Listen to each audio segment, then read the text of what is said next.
I'm EJ Carey, and this is Behind the EP with MusicOTFuture. The title Outlier comes from the statistics term of one piece of data not following the pattern of the rest. I have always felt and still feel like an outlier in my own life, not following what's expected of me and not really doing what other people around me are doing, and that's okay.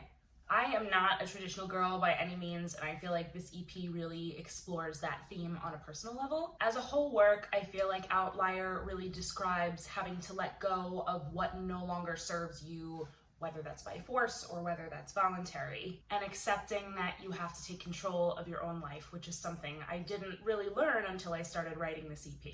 The recording process for Outlier started out normal.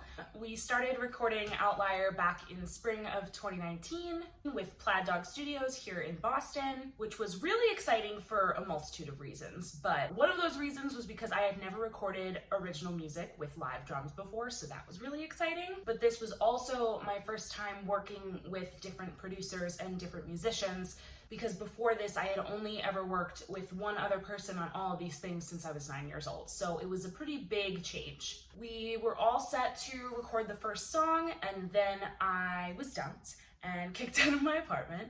So, continuing with the theme of significant change, I had to kind of get on my feet and fix all of that real quick. But with that happening, we kind of had to readjust our recording schedule.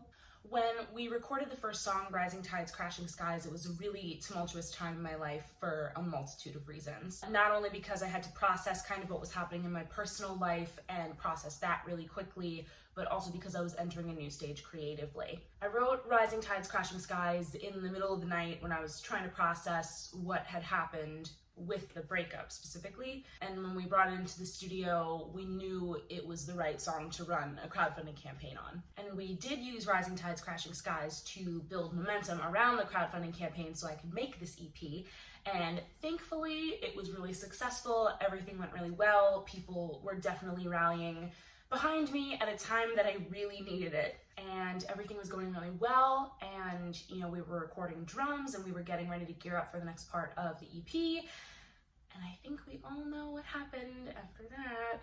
Everybody's life came to a stop. Trying to get everything rescheduled and put back together during a time of such incredible uncertainty was incredibly frustrating. But Brian Fennelly at Plaid Dog was really accommodating for everything. He made sure he could get me back in as soon as possible. Some of the sessions ended up being remote, which I had never done before, but while Daniel Jung was recording bass and guitar, I was at home and they were in the studio, so it was less contact, which was kind of a cool thing to do. And then I only really had to come in physically to cut vocals, and all of us were in separate rooms while that was happening, the least amount of contact possible. I think Brian deserves a lot of credit for making all of that work. Daniel Jung played guitar and bass on this album. My good friend Dylan Easter also helped out with guitar, and Kyle Harris was on drums, and everybody smashed it. It was great. I'm really happy with how all of it came out. This EP was written between 2018 and 2019 about issues that were specific to my life and my situation.